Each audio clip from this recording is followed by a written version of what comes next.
My daughter-in-law left to stay with her mom, so she asked me to look after my 7-year-old granddaughter for a few days. I made dinner, but the little girl just stared at her plate. I asked her why she wasn't eating, and she whispered, "Am I allowed to eat?" I smiled and said, "Of course you can eat." As soon as she heard that, she burst into tears. "I'm so glad you're here," she sobbed. I want to pause here. If you're watching this video, please like and subscribe to the channel, and tell me in the comments where you're listening from. I want to know how far my story of revenge has traveled. I stood in my small kitchen, the warm scent of chicken soup and white rice wafting from the steaming pots. The soft yellow light illuminated the old wooden table where I had carefully set out the plates for our dinner. I called my granddaughter Lucy in my usual soft voice. "Lucy, honey, come on, dinner's ready." From the living room, I heard her soft little footsteps. Lucy walked slowly, her tiny feet moving as if each step required deep thought. She pulled out a chair, the sound of wood against the floor so faint it was barely audible. I looked at her, and a wave of overwhelming tenderness washed over me. Lucy was only 7, but her big, round eyes held a nameless sadness, as if she had been forced to endure something far too heavy for her fragile body. I served her a full bowl of soup and placed it in front of her. The aroma of chicken and vegetables filled the air, and I carefully added a few slices of cornbread, which she used to love. Lucy sat up straight, her hands still in her lap, her eyes fixed on the food, but not touching it. I was surprised, but I tried to keep my voice gentle. "Eat up, sweetheart, it's still warm." The little girl stayed silent. She picked up the spoon but just held it in the air as if she were battling something inside herself. I pushed the plate of cornbread toward her, suggesting, "You love to dip cornbread in your soup, right? Why don't you eat?" I hoped my voice would break her strange silence. Suddenly, Lucy's small shoulders trembled. She lifted her face, her eyes glistening with unshed tears, and in a voice so low I could barely hear her, she whispered, "Grandma, am I allowed to eat today?" That question felt like a sharp knife, piercing my heart. I froze, a smile on my face, but a storm in my mind. Permission to eat? How could a 7-year-old even ask such a thing? I forced myself to stay calm. I nodded firmly and answered with all the kindness I could muster. "Of course you can eat, Lucy. Go on. The food is delicious." But as soon as I finished speaking, tears overflowed from her eyes. Her frail shoulders shook as if the whole world had collapsed. I placed my hand on her shoulder to comfort her, but Lucy broke into heart-wrenching sobs. The spoon fell from her hands, hitting the table with a dry clatter, a sound that echoed in my chest. "Lucy, what is it, honey?" I asked, startled, but she just cried, her quiet sobs clutching at my soul. I sat with her and fed her spoon by spoon, each time bringing the soup to her mouth. Lucy sobbed, tears streaming down her cheeks, soaking the napkin I used to wipe her face. I tried to smile, saying cheerful things. "It's good, right? Grandma makes the best chicken soup, doesn't she?" But deep down, I knew something was terribly wrong. As I cleared the table, I glanced at Lucy. She was still hunched in her chair, arms wrapped tightly around her body, wiping tears away with the back of her tiny hands. Seeing her like that was unbearable. I took her to the living room and turned on an old TV show for kids. The cheerful music played, but Lucy just curled up in a corner of the couch, hugging a pillow tightly, occasionally glancing at me. Her eyes were filled with worry, as if she feared something I couldn't yet understand. I poured a glass of warm milk and set it on the coffee table in front of her. "Drink your warm milk," I said, trying to keep my voice soft. "It will make you feel better." But Lucy didn't pick up the glass right away. She looked at the milk, then looked at me. Her voice trembled as she asked, "Can I drink it, Grandma?" This time I couldn't hide my shock. I nodded, holding back the pain that tightened my chest. "Of course, sweetie, drink it up." Only then did Lucy dare to take the glass, drinking in small sips, holding it with both hands as if she were afraid someone would take it away. When night fell, I got Lucy ready for bed. She neatly arranged the blanket and pillow on the small bed in the living room herself, but she didn't lie down. She stood there, her big, round eyes fixed on me as if waiting for permission. "Go to sleep now. It's late," I said, in the softest voice I could manage. But Lucy remained still and asked with a doubtful tone, "Grandma, can I turn off the light now?" That question chilled me to the bone. I walked over, turned off the light, and lay down beside her. I hugged her, feeling her small body still trembling in the dark. I heard Lucy's soft sigh. I stroked her hair, trying to comfort her, but even after she had fallen asleep, her eyelashes were still wet under the faint light that filtered through the window. Watching her, my heart ached, and old memories came flooding back, dragging me to the days when our family was full of laughter. But now, those memories were only sharp fragments, cutting my heart each time I recalled them. I can still picture Maria, my first daughter-in-law, standing in her kitchen, skillfully moving her hands as she prepared a delicious paella. Maria always had a gentle smile on her face, like a ray of sunshine that lit up the whole house. She would often bring food to my house and always set aside the best portion for my son Anthony. "Mom, I made a little extra for you," she would say in a soft, breezy voice. "You like it spicy, right?" I always used to joke that Maria was a gift that God had given our family. At that time, Lucy was just learning to walk and wouldn't let go of her mother's skirt, repeating "Mommy" in her childish voice. Seeing them so close, I thought that happiness would last forever. But life never allows good things to last too long. When Lucy turned 2, Maria discovered a tumor in her breast. I remember the day she called me, her voice trembling but trying to sound calm. "Mom, I went to the doctor, and he said something's not right. But don't worry, I'm sure it's nothing serious." I tried to calm her and myself, but deep down, I knew it wouldn't be easy. The whole family threw themselves into the battle against the illness. We ran from one hospital to another, clinging to every ray of hope. Anthony sold his most beloved car to pay for the medical bills. I spent days and nights praying at St. Michael's Church, lighting candles and begging God to save my daughter-in-law. But cancer was a ruthless enemy. It took Maria from us right before Lucy's 5th birthday. The night Maria passed, I was in the hospital hallway, watching Anthony hug Lucy with all his might, crying until he had no more tears. The little girl was too young to understand what was happening. She could only cling to her father's shirt and ask, "Where's Mommy, Daddy?" I turned away, unable to look into those innocent eyes, because I knew I had no answer.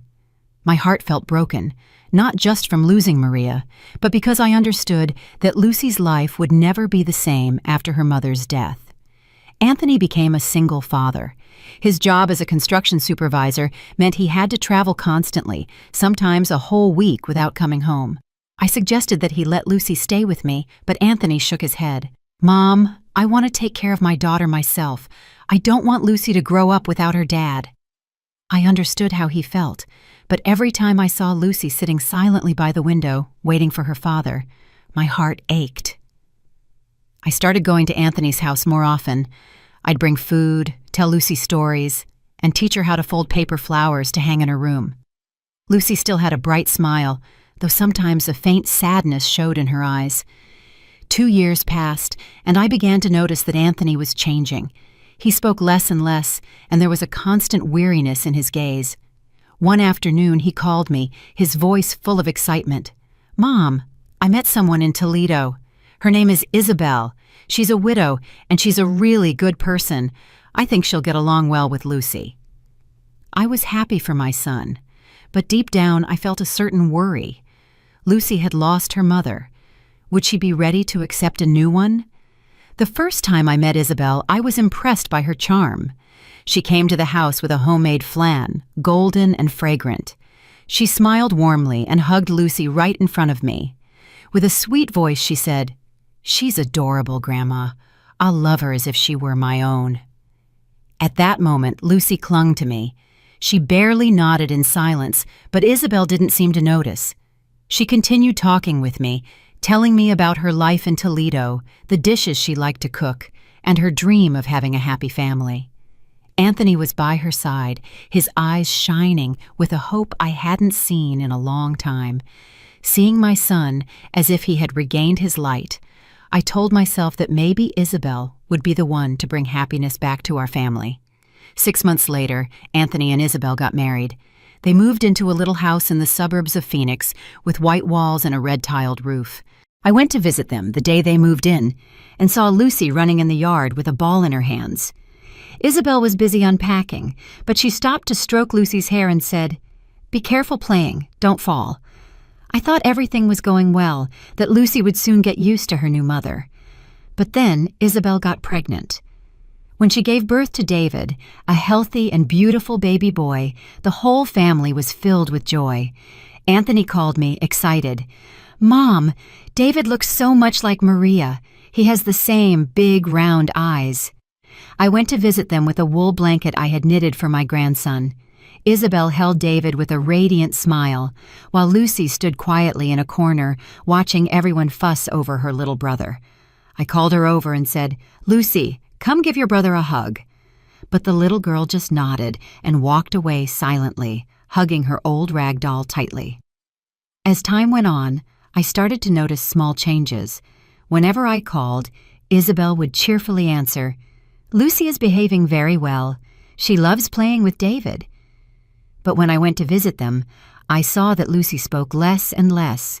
She no longer ran and laughed like before. Instead, she sat in silence, her gaze distant. Isabel always greeted me kindly, the table full of food, stews, fresh salads, and caramel flan. She would often put an arm around Lucy and call her "my love" tenderly. But whenever I looked away, I noticed Lucy would lower her head and clench her small hands tightly. I would reassure myself, thinking it was just the shyness of a child who had lost her mother. Maybe Lucy just isn't used to Isabel yet, I told myself. She needs time. But deep down, an unsettling feeling began to grow inside me. In the days after Anthony and Isabel's wedding, I used to visit their new house in the suburbs frequently. It was a lovely 2-story house with pristine white walls and a red-tiled roof peeking out from under the shade of a bougainvillea. Every time I walked in, I felt a special warmth, as if this place would become a new home for my son and granddaughter after so many painful losses.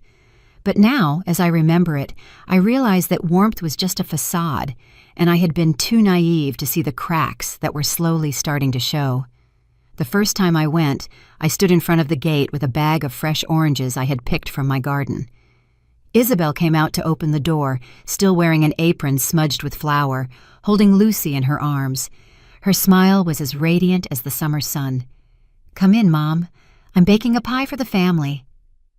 Lucy was nestled on her shoulder.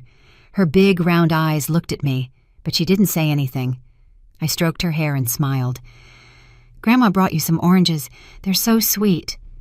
The little girl nodded, but with a faint smile, as if she was only trying to please me. The table that day was set so meticulously that I couldn't help but be amazed. A steaming, fragrant stew sat in the center. Next to it, a fresh salad of thinly sliced tomatoes and cucumbers, and as a special treat, a golden, glistening caramel flan placed right in the middle, as if it were the star of the feast. Isabel never stopped serving.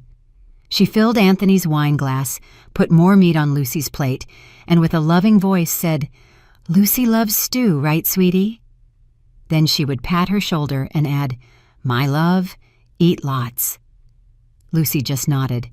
She took a small spoonful and chewed slowly, without taking her eyes off her plate.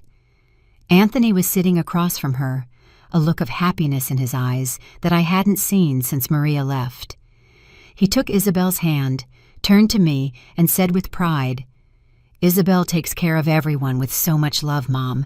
I feel so lucky to have found her."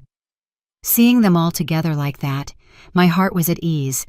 I thought that Lucy finally had a new mother who would love and protect her just as Maria had.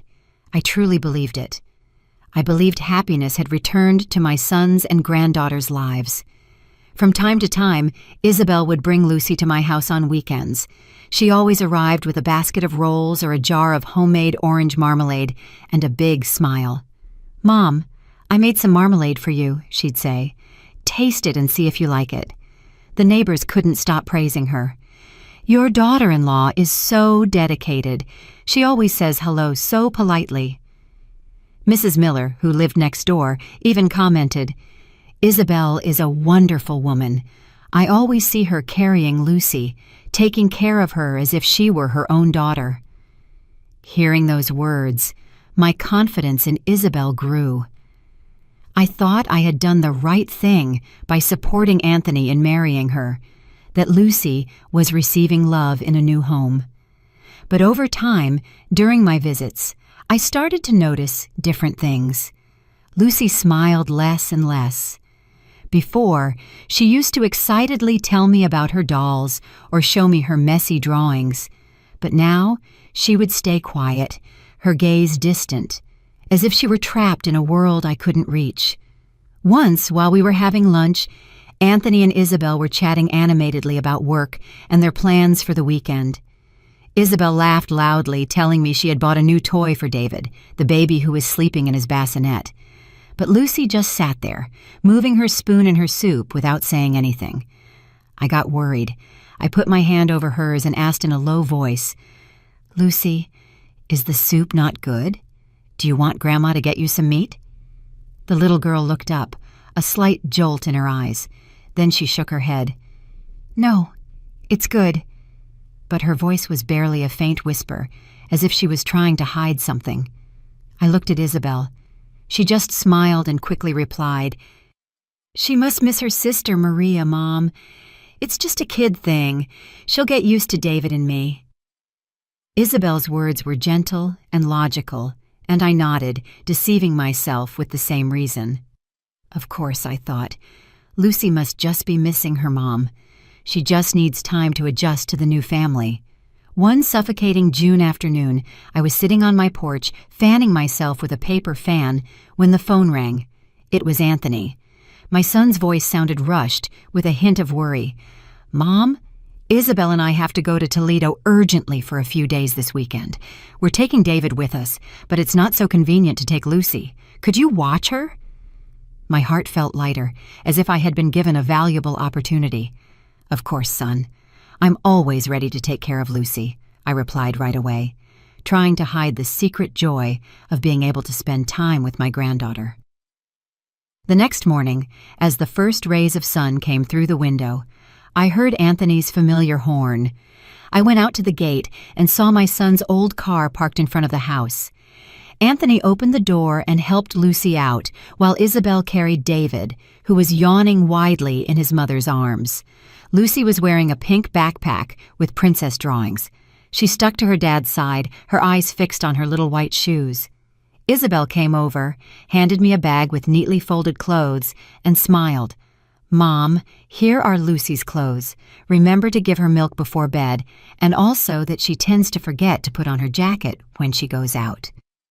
Every word she spoke was full of care, like a devoted mother. I nodded and smiled. "Thank you, honey. I'll take great care of Lucy." But when I bent down to hug Lucy, I felt the stiffness in her little body. The little girl forced a smile, but her lips trembled, as if that smile were just a fragile mask to hide a deep fear. I gently squeezed her hand, and a strange, unexplainable feeling rose within me. Anthony stroked her hair with a tender voice. "Be a good girl with Grandma. I'll be back soon." Isabel also bent down. She hugged Lucy and whispered, "Listen to Grandma, my girl." But when she turned to get David into the car, I caught a glimpse of panic in Lucy's eyes, as if she had just been freed from an invisible burden. When the car disappeared down the street, I took Lucy's hand and led her into the house. The little girl placed her backpack neatly next to a chair, took off her shoes, and aligned them in the corner with a precision that surprised me. I turned on the kids' channel on the old TV, hoping the cheerful songs would cheer her up, but Lucy just stayed silent on the couch, hugging a cushion tightly, her gaze fixed on the floor tiles, as if she were trapped in a world I couldn't access. "Do you want to watch something else, Lucy?" I asked, trying to get her to talk. The little girl shook her head and answered in a tiny voice, "This is fine." At lunchtime, I went into the kitchen and made chicken soup with white rice, the dishes Lucy used to enjoy so much. The aroma of chicken stewed with vegetables filled the air. I served a full plate for my granddaughter and carefully placed it in front of her. "Eat up, my love. Grandma cooked it for you," I said, trying to maintain a cheerful tone.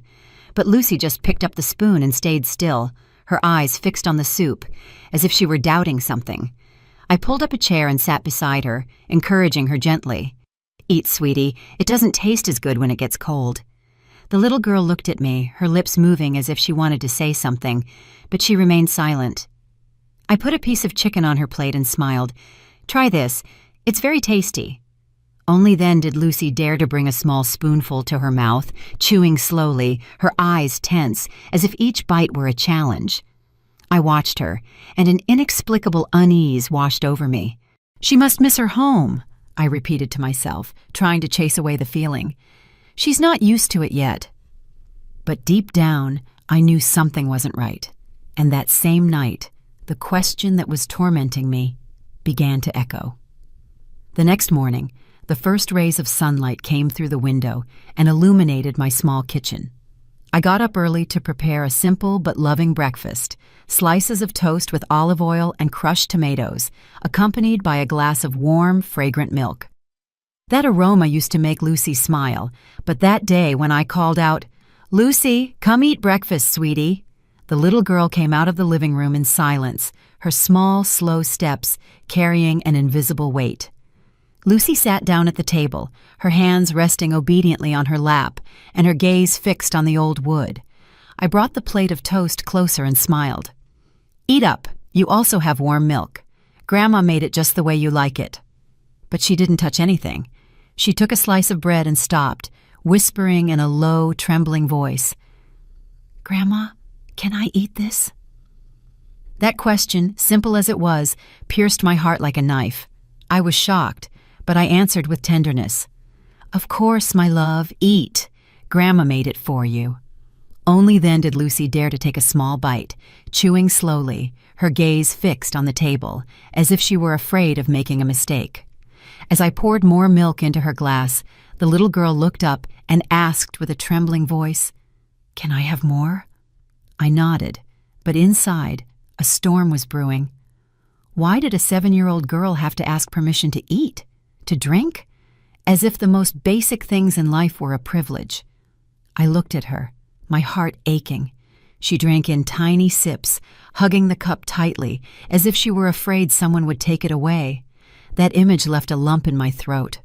I wanted to hug her and tell her she didn't have to be afraid here, but I knew that words wouldn't be enough. After breakfast, I took her hand and walked her to school, passing through the small neighborhood park. The street was bustling with the morning rush, with flower vendors pushing carts and the aroma of fresh donuts floating from the shop on the corner. Lucy walked beside me with short, cautious steps, always clinging to me as if she were afraid of getting lost. I stopped in front of the donut shop. I bought a warm bag and gave it to her. "Here, my love, eat one. Enjoy it." But Lucy just hugged the paper bag without daring to open it. I was surprised and encouraged her. "Eat, sweetie. Warm donuts are delicious." The little girl looked at me with doubt, and only then did she dare to take a small piece, chewing slowly as if she were doing something very serious. When we arrived at the school, I handed Lucy over to the teacher. Seeing her classmates running and laughing in the playground, I hoped Lucy would join them. But the little girl just stood, stuck to the wall, watching in silence. Her big eyes no longer shone with joy like before. They hid a deep sadness. I stayed there, watching her from a distance, my heart heavy. She must just miss home, I told myself. But deep down, I knew that wasn't the real reason. In the afternoon, when I picked Lucy up, I tried to make conversation to distract her. "Did you have fun in class today? Did you play with any friends?" The little girl answered in a low voice, "Yes," but her eyes were empty, as if the answer was just to reassure me. I took her hand and felt it was freezing, even though the day was still warm. On the way home, I stopped and bought her a heart-shaped balloon, thinking it would cheer her up. But when I gave it to her, Lucy just took it, looked at me, and asked, "Can I keep it?" I nodded, even though I felt something squeezing my chest. A simple balloon, such a small joy, and still, She felt she had to ask for permission. In the evening, I put crayons and paper on the table, hoping to awaken some of her innocence. "Draw something. You used to love it," I encouraged her, remembering the colorful drawings she used to proudly show me. But Lucy just took a crayon.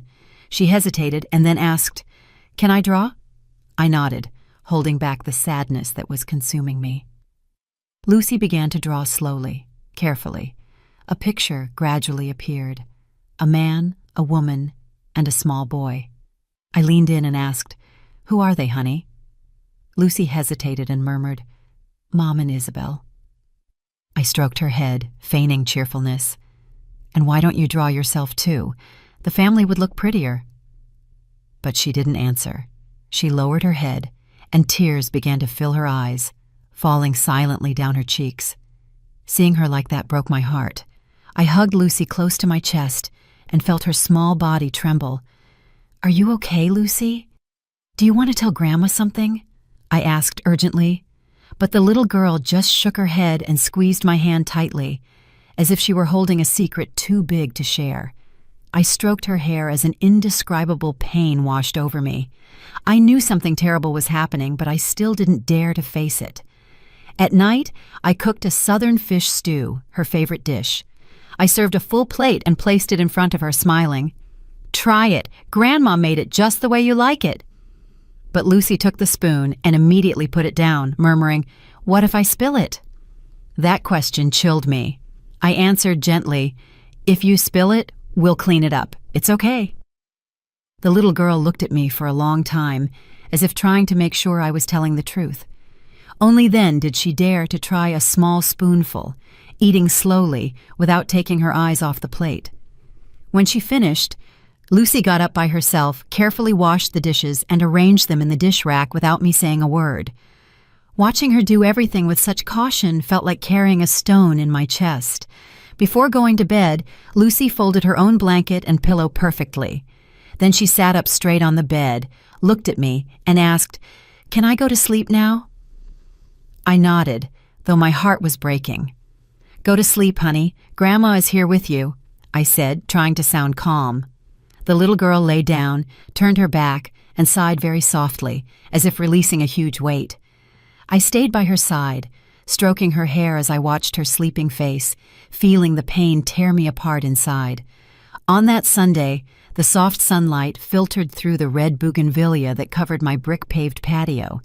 The flowers swayed in the wind, as if trying to calm my restless soul after the days I had seen fear in Lucy's every gesture.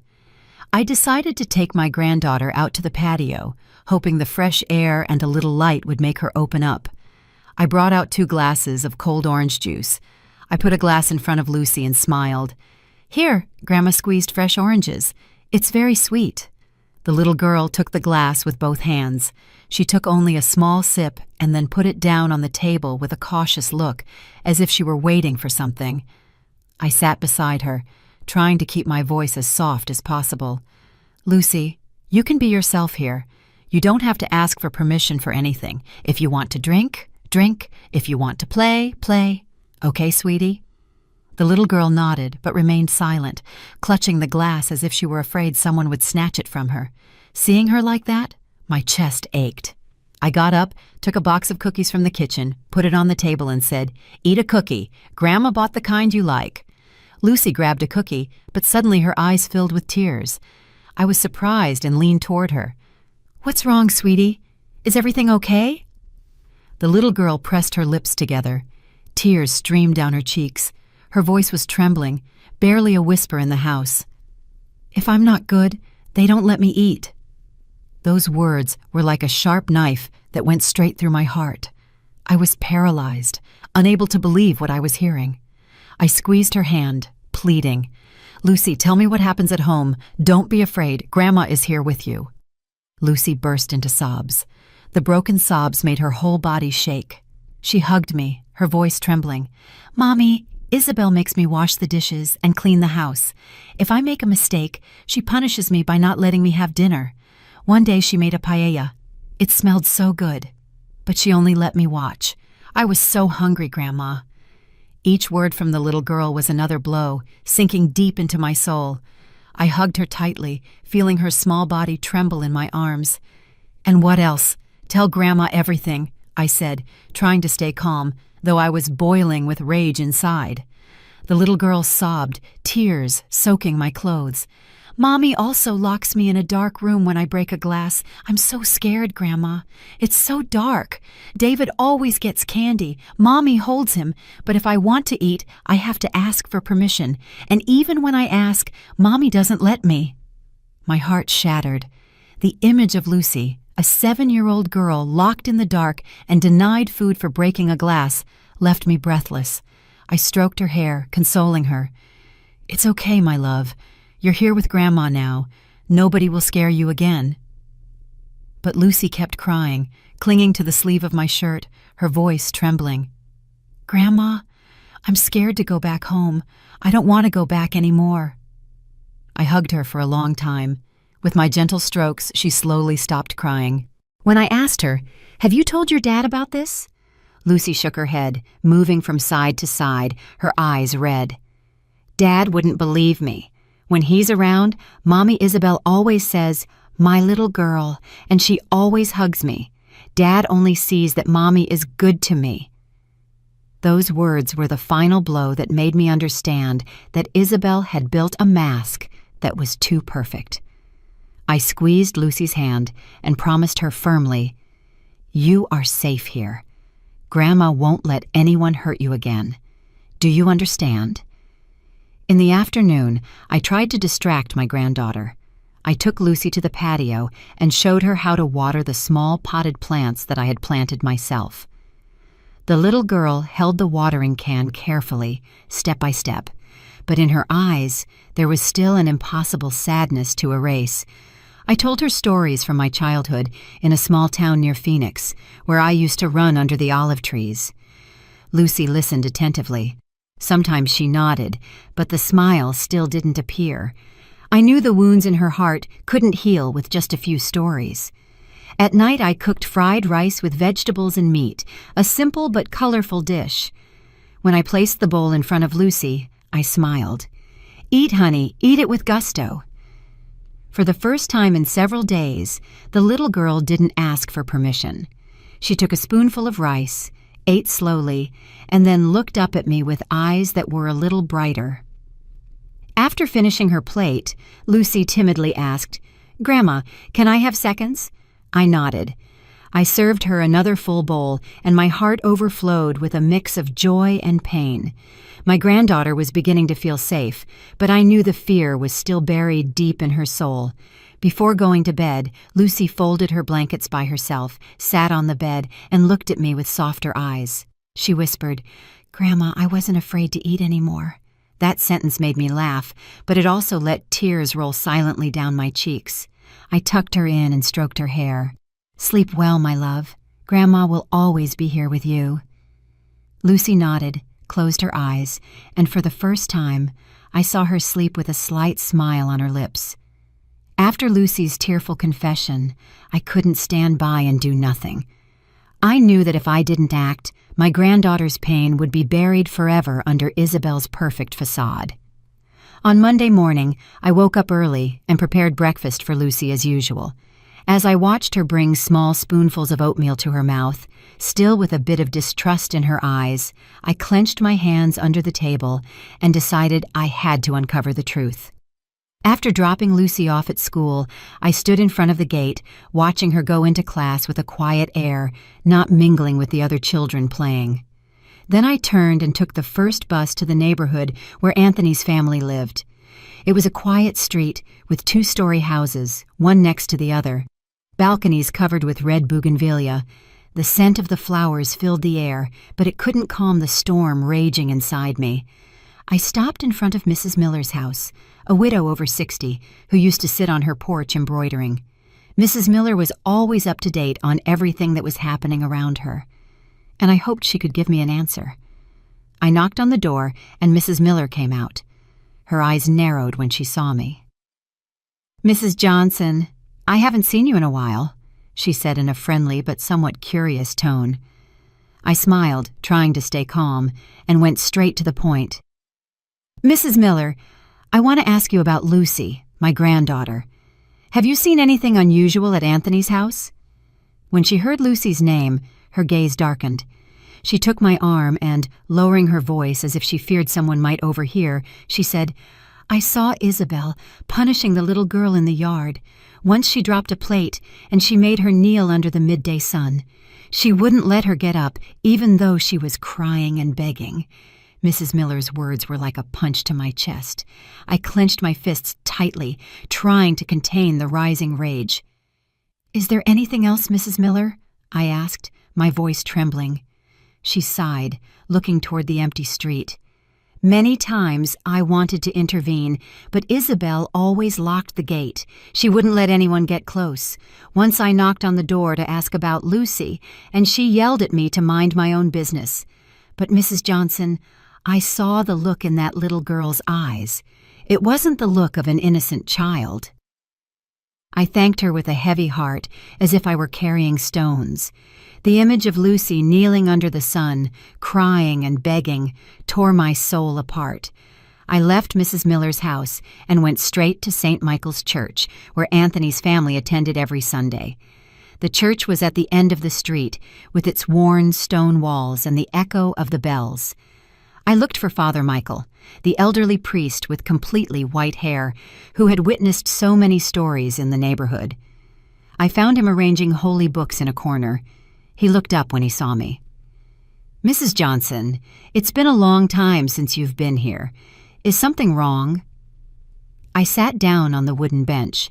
I told him what Lucy had said and asked, "Father, have you noticed anything strange about Lucy? The little girl no longer seems like herself." Father Michael sighed, his eyes full of concern. "Lucy is a good girl, but lately she keeps a strange silence whenever I try to talk to her.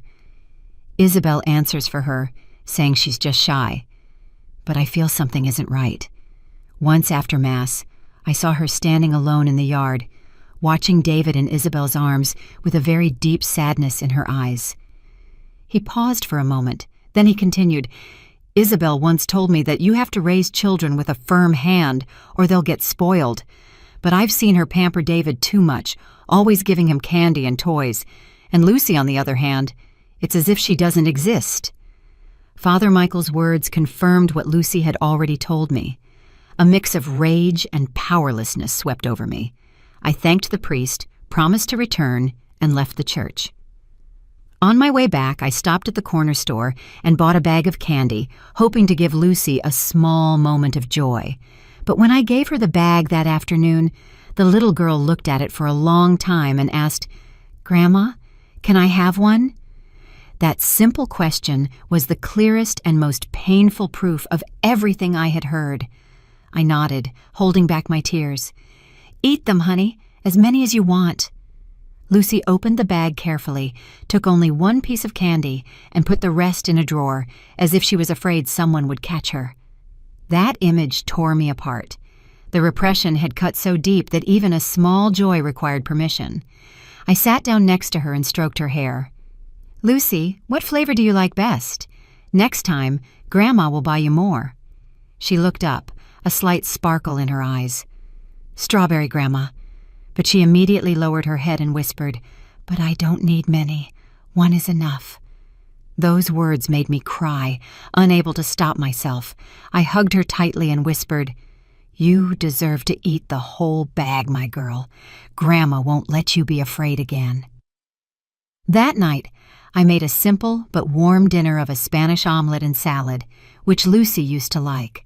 When I placed the plate in front of her, she looked at me with doubt. "Can I eat, Grandma?" I nodded, smiling. "Eat, honey. Enjoy."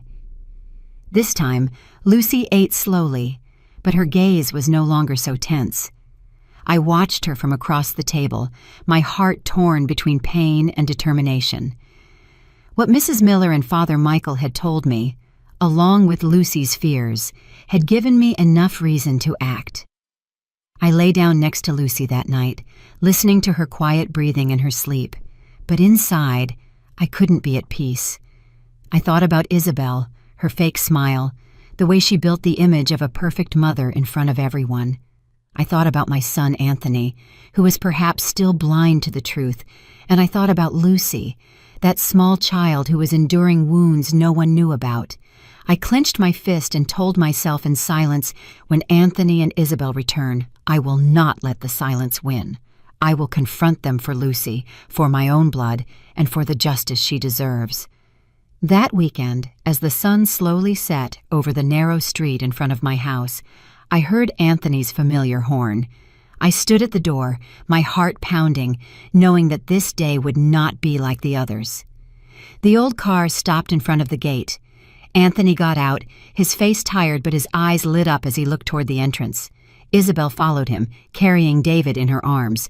The child was moving restlessly, babbling innocent sounds.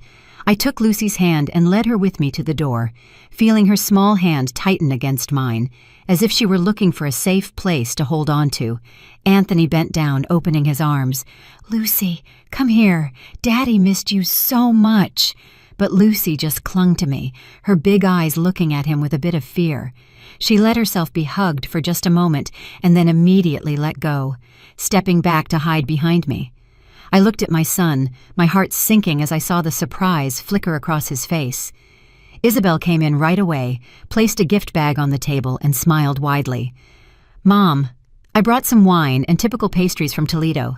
Try them, they're delicious." She said it with enthusiasm, as if everything was fine, but I couldn't stand her fakery anymore. While Isabel was busy bragging about the trip, talking about the colorful markets in Toledo and the foods they had tried, I looked at Lucy. The little girl was hiding silently behind me, tightly clutching the fabric of my clothes, her gaze fixed on the floor.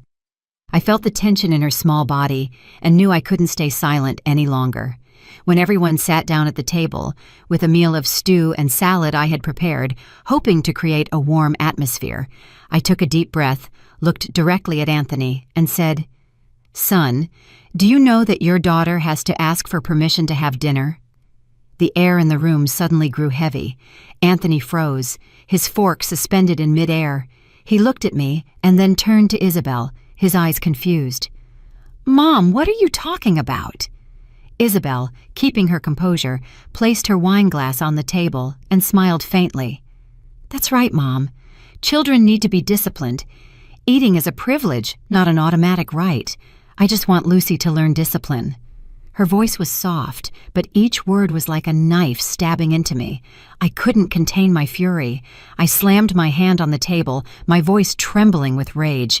"That's not discipline, Isabel. That's abuse. The little girl is only 7. How can you call it discipline to force her to ask for permission to eat?" Anthony frowned. His tone grew tense. "Mom, maybe you're misunderstanding. Isabel always takes such good care of Lucy. The girl has been more obedient since Isabel started looking after her." My son's words were like a blow, making me realize that Anthony was still blind to the truth. Isabel immediately took her husband's hand. Her voice softened as if she wanted to calm the situation. "You're right, Anthony. I just want to raise our daughter with a firm hand so she grows up better. David will be raised the same way." I pointed at Lucy. The little girl was sitting motionless, her eyes red, the plate of rice untouched in front of her. "Look at her!" I almost screamed, my voice breaking with pain. "She's afraid even to sit at the table. That's the result of the discipline you're talking about, Isabel." Anthony turned to look at his daughter, but Lucy kept her head down, her hands clenched under the table, not daring to say a word. The atmosphere in the room became suffocating, as if everything was on the verge of collapse. David, sitting on Isabel's lap, babbled, "Mommy," and she immediately picked him up, stroking him. That gesture only widened the gap between the two children. I looked at David, smiling without a care, and then at Lucy, trembling in silence. My heart felt torn apart, not just for Lucy, but also for Anthony, who was caught in a truth he didn't want to acknowledge. Anthony remained silent, his face full of confusion. He looked at me, then at Lucy, and then at Isabel, as if he didn't know whom to trust. I wanted to scream, to tell him everything Lucy had said, what Mrs. Miller and Father Michael had witnessed, but I knew that if I said it at that moment, Anthony might not believe me. He loved Isabel, and that love blinded him to his own daughter's wounds. Isabel, as if sensing the tension, stood up, took David in her arms, and said in a cold voice, "The way we raise our children is a family matter. Outsiders shouldn't intervene. Not even you, Mom. We're leaving now. I'll be back to pick up Lucy tomorrow." Her words were like a final blow. I squeezed Lucy's hand tightly, feeling her small hand tremble in mine. I looked at Isabel, who was carrying David with one arm and pulling Anthony toward the door with the other, and I knew in my heart I had made a decision. I wouldn't let the truth be buried. I wouldn't let Lucy continue to live in fear. When the door closed, I turned to Lucy and hugged her tightly. "It's okay, my love. Grandma won't let you go back to that place." The little girl nodded, tears rolling down her cheeks, but with a slightly brighter look in her eyes, as if she had found a spark of hope. The next morning, I woke up with my heart pounding, full of anxiety at the thought of Anthony and Isabel coming back for Lucy. I prepared breakfast for her, trying to make everything seem normal. But every time I looked at her big round eyes, I saw that fear was still hidden there. While I was washing the dishes, a car horn blared at the entrance. My heart sped up. They had arrived. I opened the door and saw Anthony get out of the old car. His gaze was tired, but he forced a smile. Isabel was behind him, with David in her arms. The child was yawning, calm in his mother's arms. Anthony called out loudly, with enthusiasm in his voice, "Lucy, get your things. We're going home." But I looked at Lucy, sitting in the living room, hugging her worn-out rag doll. She was trembling as she heard her father's voice. Her little face was pale, her eyes wide with panic. I took her hand gently. "It's okay, my love. Grandma is here." Isabel put David down on the couch. Her voice was cold, almost a command. "Hurry, Lucy. Don't keep Dad and Anthony waiting." I was startled, recognizing that it was the same way she used to talk to the little girl at home. Not the voice of a mother, but of someone who wants to control. Lucy backed away, hiding behind me. Her small hand squeezed my blouse tightly, as if clinging to a lifeline. Anthony came closer, extending his hand with a soft voice. "Come on, honey. Daddy misses you so much." But Lucy didn't move forward. She burst into tears, her voice broken. "Grandma, I don't want to go. I'm so scared." Those words were like a lightning bolt. Anthony froze, his hands suspended in the air, his eyes full of confusion and pain. Isabel frowned, her voice harsh. "Lucy, stop making a scene. Let's go home now." But that tone only made Lucy cry harder. Her little body was shaking as she buried her face in my shoulder. I picked her up, clearly feeling her heart beating wildly. I turned to Anthony, my voice firm, loaded with contained rage. "Enough, Anthony, you have to face the truth. The girl is terrified to go back to her own home."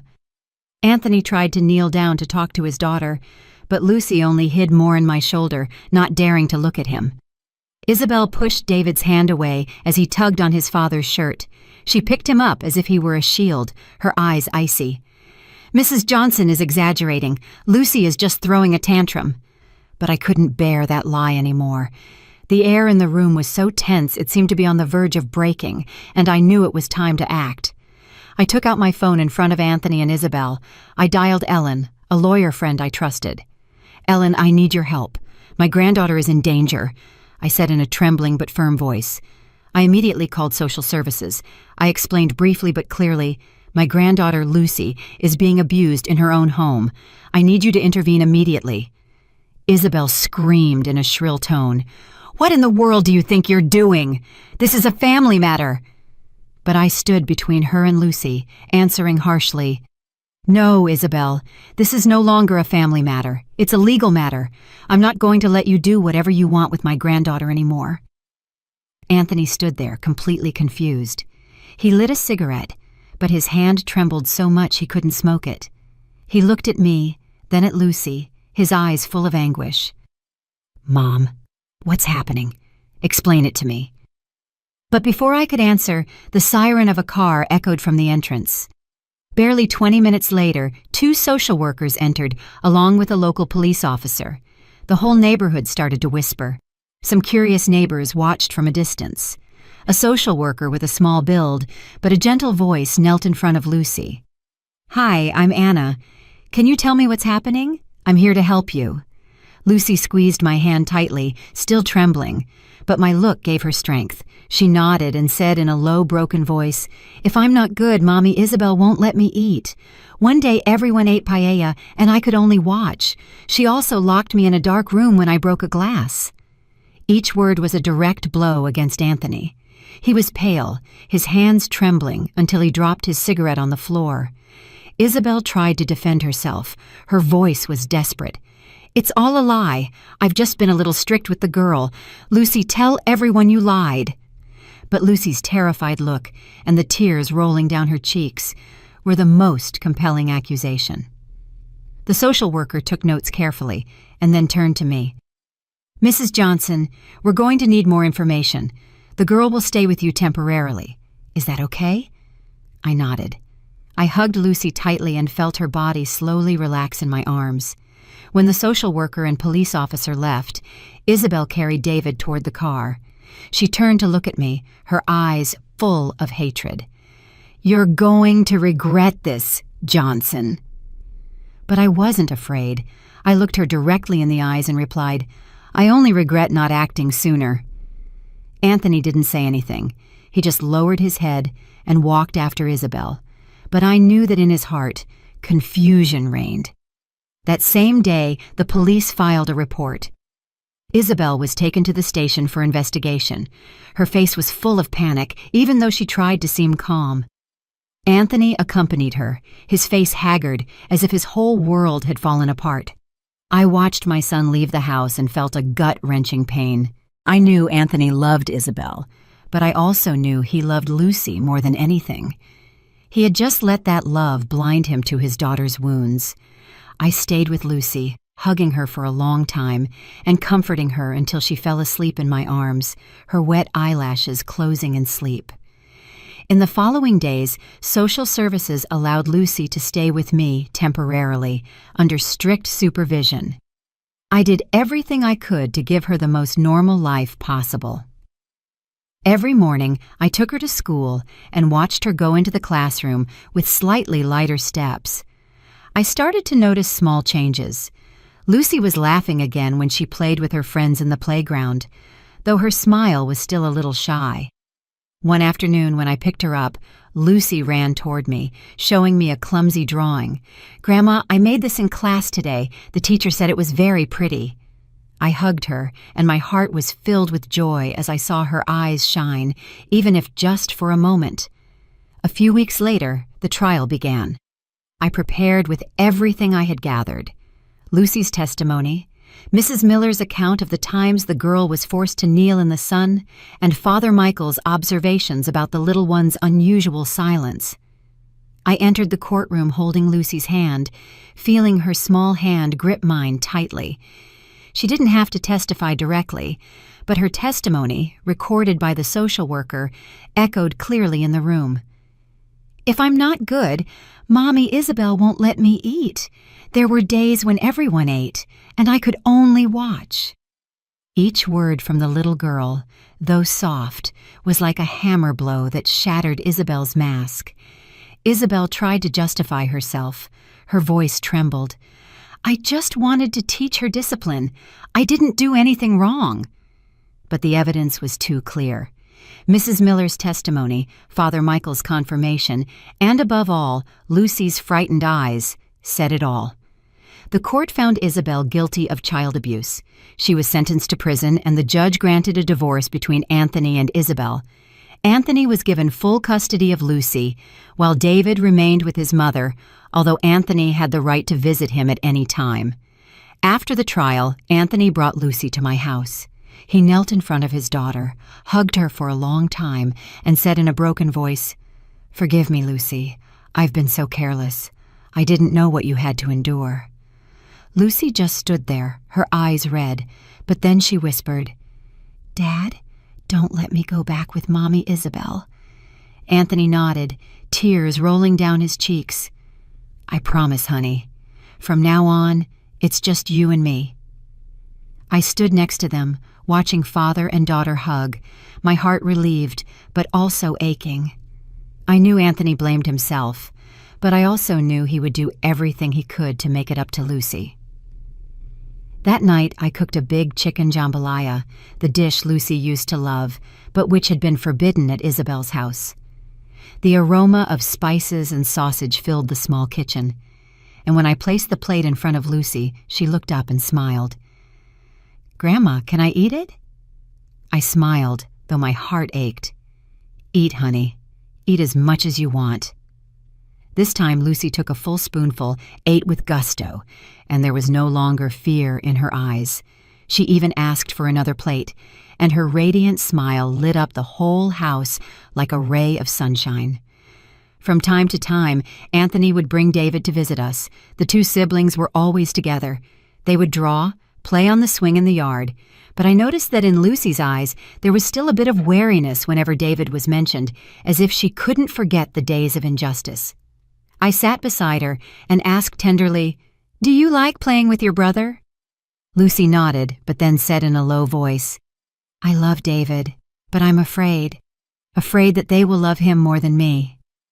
I hugged her and promised, "From now on, you and David will be loved equally. Grandma and Dad will always be here for you." I had lost Maria, my kind daughter-in-law, to a cruel illness. I had hoped that Isabel would bring happiness to the family, but she left deep wounds in Lucy's heart. This time, I wouldn't let my granddaughter's smile be taken away again. I looked out at the patio where Lucy was running under the sun, a radiant smile on her face. She had a red balloon in her hand and was laughing heartily as it flew high in the sky. The bells of St. Michael's Church chimed in the distance, announcing a new day, a new beginning for Lucy and for our whole family. I sat on the porch, watching Lucy play, filled with an immense peace. Justice had been on her side, and although the road ahead still held challenges, I knew that now Lucy had a safe place to grow. I squeezed my handkerchief and whispered to myself, "Thank you, God, for giving me the strength to protect her."